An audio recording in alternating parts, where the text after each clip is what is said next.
What is going on, movie meals, movie meals? Hey, it is 2 days before The Rise of Skywalker officially releases. And the title of this video is What Star Wars Means to Me. And this has maybe been the most exciting video I've ever done. I've been really looking forward to this. I've been thinking about it nonstop. And it's just something I really want to get out there. So I want to tell my story, my saga, my hero's journey, into really what Star Wars has meant to me going into the final chapter of this saga this week on Thursday.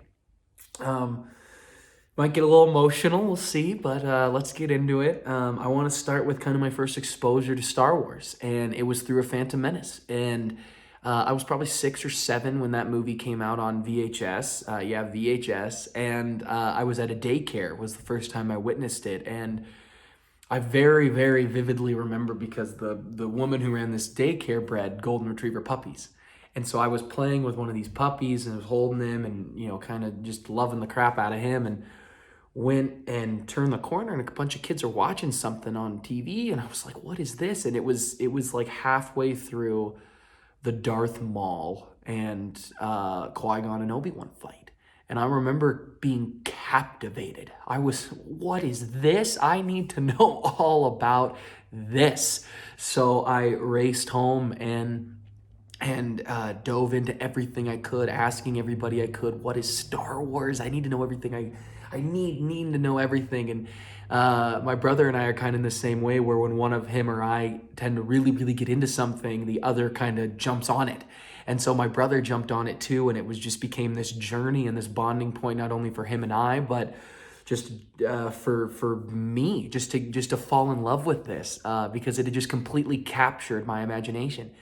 And that led us into watching the original trilogy, falling in love with the original trilogy, as well as getting to see Attack of the Clones and Revenge of the Sith in the theater. And those movies just captured our imagination.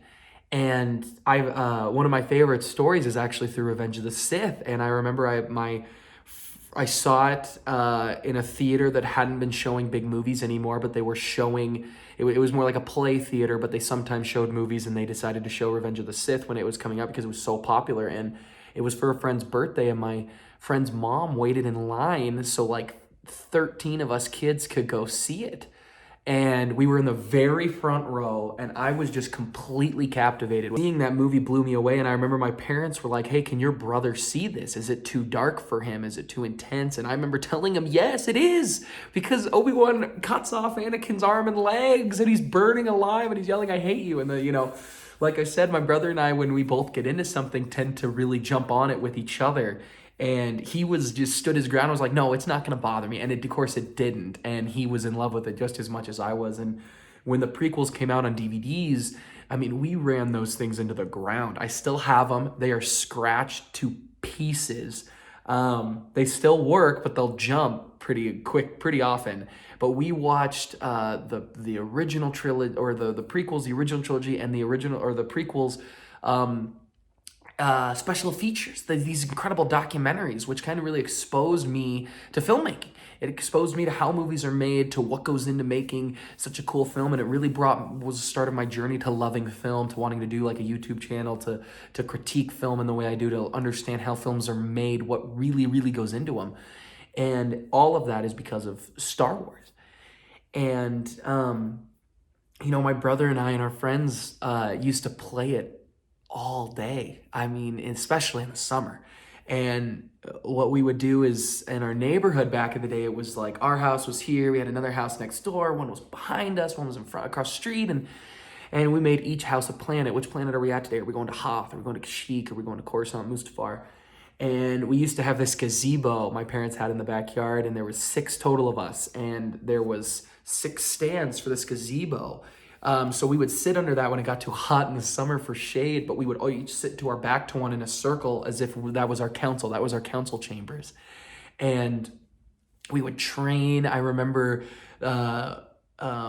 one time our friend Garrett came up with this move that we called the Garrett grab. And, it was when you're having a battle and and you had that big moment where you're holding against each other, who's gonna win is their strength. He would just take his other hand, grab it, and rip it out of your hand. You know, he was just older and could do it pretty much to anybody. But you know, maybe me or our friend Peter, who were just a little bit older, but he'd do it to his younger brother and my younger brother all the time. And to us, it wasn't like that was an unfair move. Maybe to the little kids, maybe a little bit, probably. But to us, oh, he's granted the rank of master. Like that's how good he is. Like that's the way we took it. We used to play with this no man's land, which to us, you know, when Star Wars captured our imagination. That's what it did. It not only captured it, but it blended with George's imagination, and it just became this one where we told our own version of the story. For us, it was we were fighting the Empire and the droid army with our clone army, which of course, does that make sense when you're looking at it linearly and through the canon? No, but that's what we did. We had it where the Emperor, who is actually obsessed with cloning, that he cloned Grievous and Maul and Dooku and Vader, and so there were and Inquisitors, and there was just tons and tons of villains with sabers we had to beat.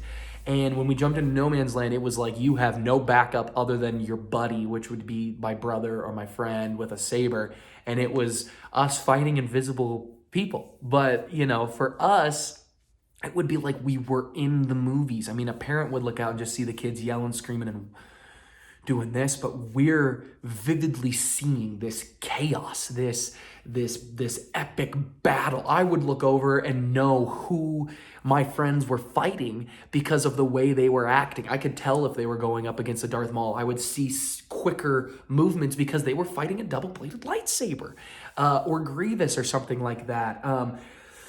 We mirrored the films. You know, Anakin and Dooku kind of have little talking standoffs before each one. So I knew who was fighting Dooku because of those talking standoffs. They would kind of stop and talk to nobody, but to them, they were in this big battle. There'd be space battles going on. I mean, we were ripping Star Destroyers down with the Force.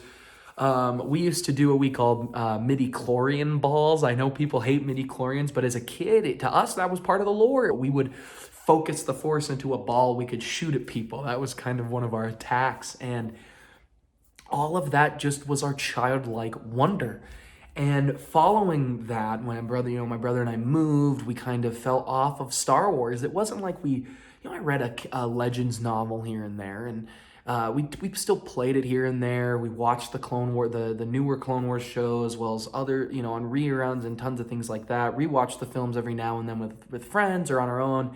But this exposure to filmmaking and this exposure to storytelling through George drove us to anime, drove us to other films and television, and unlocked our love for it. So the Force kind of died down. The Star Wars love died down a little bit for us at a time, and we fell in love with other things.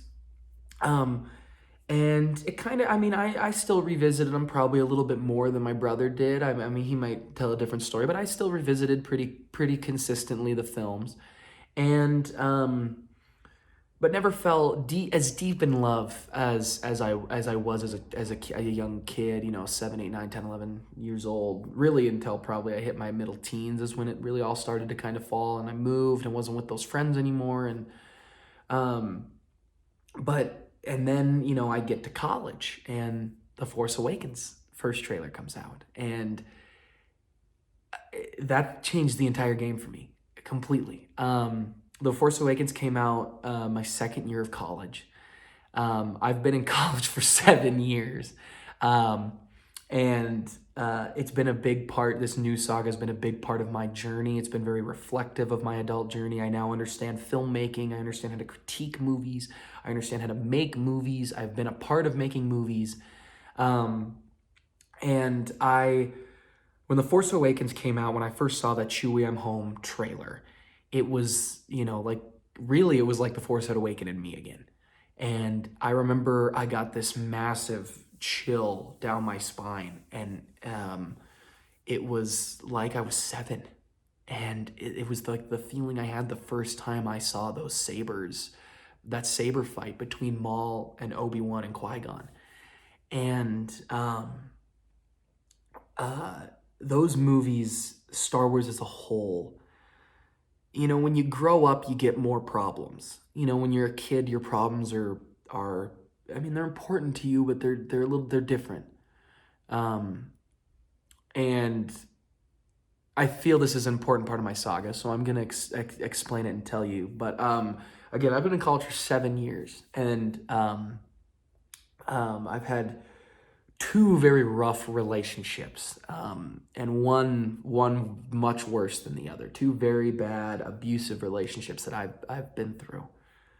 And when the first film came out, I waited in line all day to get a seat. I had my ticket, but to get the best seat in the house, that's what I wanted. You couldn't reserve seats like I can for Skywalker. And I told this girl who was home, she was not with me, who did not enjoy my love of this stuff.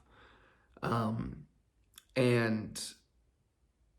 I told her, I'm not going to be probably texting very much. I'm going to be hanging out with all these nerds. I'm going to be doing this thing. And I talked to her pretty consistently. And when I got out of the movie, I got out and I had one of the best experiences of my life. First movie I'd cried in a long time. When Han gets killed, I was emotional. And when I got out of this movie, I got out to a massive fight.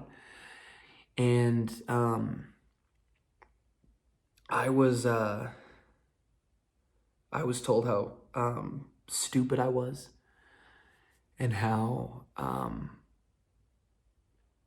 dumb and idiotic it is to like this type of stuff. And honestly, movies in general, but especially Star Wars, because my love had hit like I had never hit before. I was so in love with it, and it made me feel 7, and it took me to this place of imagination that I loved. And when that happened, it really did break me. And it caused a lot of turmoil in me. And it did not last much longer after that. Move forward a little bit farther, and I meet somebody new, and ended up dating this girl for quite a while, and fell very deeply in love with her. And again, it was not good. I don't pick them well, movie meals, but it was not good. It was not a good relationship. But she did not hate my love of storytelling and Star Wars and filmmaking. She very much loved movies. And that was a breath of fresh air for me. And when that ended, and it ended pretty intense for me, it sent me down a wave of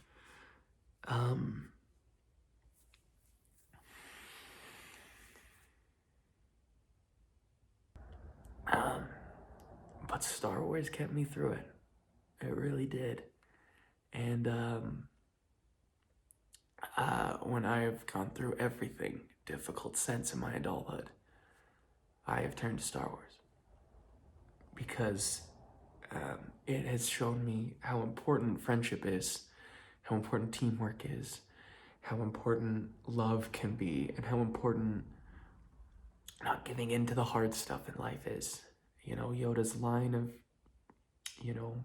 fear leads to anger, anger leads to hate, and hate leads to suffering is brutally true. Because I've had that fear, and I've let it lead me to anger, and I've suffered. And it's this constant idea to be better, and to be strong. And as my journey is coming to an end, as I'm taking this next step and going into this next chapter of my life, because Star Wars reminds me to stay close to your friends, to use your friends and family, to take advantage of that, to not give in to your anger, to seek help. And after all these hard moments in my life, the first thing I did was put in Star Wars. Put in A New Hope, put in Empire, put in Return of the Jedi, put in the new movies, put in the prequels, rewatch all of them, really. Even Rogue One and Solo are in there. And it really got me through, and is still getting me through. And I've seen a lot of the reactions for Rise of Skywalker, and I'm honestly just more excited than anything, because I know that this is a journey coming to an end that really is reflective of my own journey. And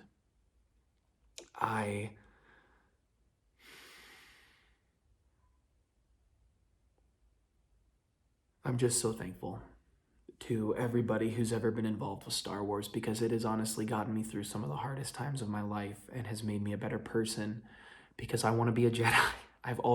Was never one of these guys who wanted to be a Sith because they were cooler. I think the world of Obi-Wan is my favorite character, and I just absolutely love the Jedi and what the Jedi believe in, and I want to believe in that. And it's brought me on the path to being a teacher. It's brought me on the path to seeking the help I've needed, and to not give in to this anger that I have had bottled up for a long time.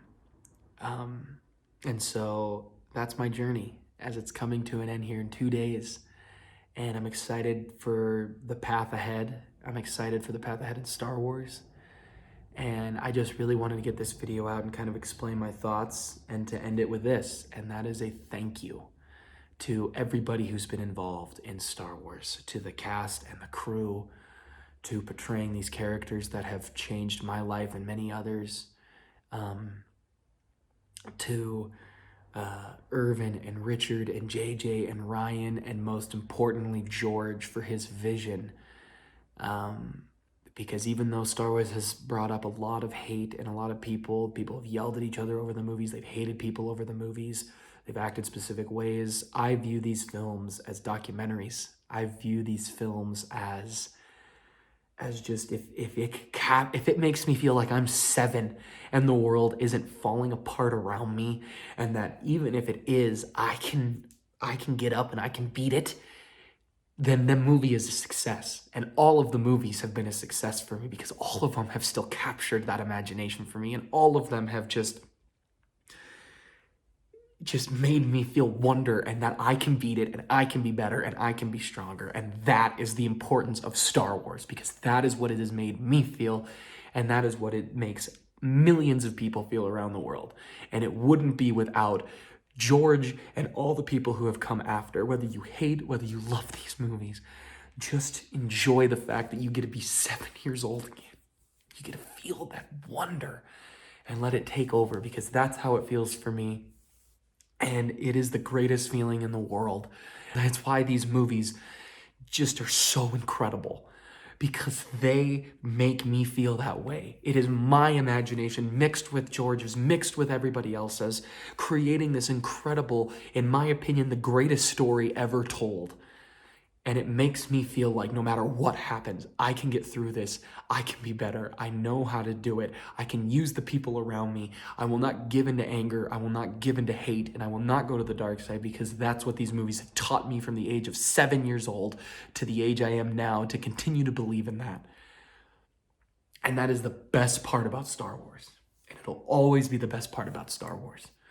And as long as they never lose that magic, no matter how much fan service, no matter how little fan service, no matter how much as a film structure you hate it, you dislike it. There are things as a film critic I don't love about Star Wars, but at the end of the day, I feel like I'm 7 years old getting chills, tearing up, watching these movies, and I'm remembering what it was like watching my friends in No Man's Land go through this epic and incredible battle.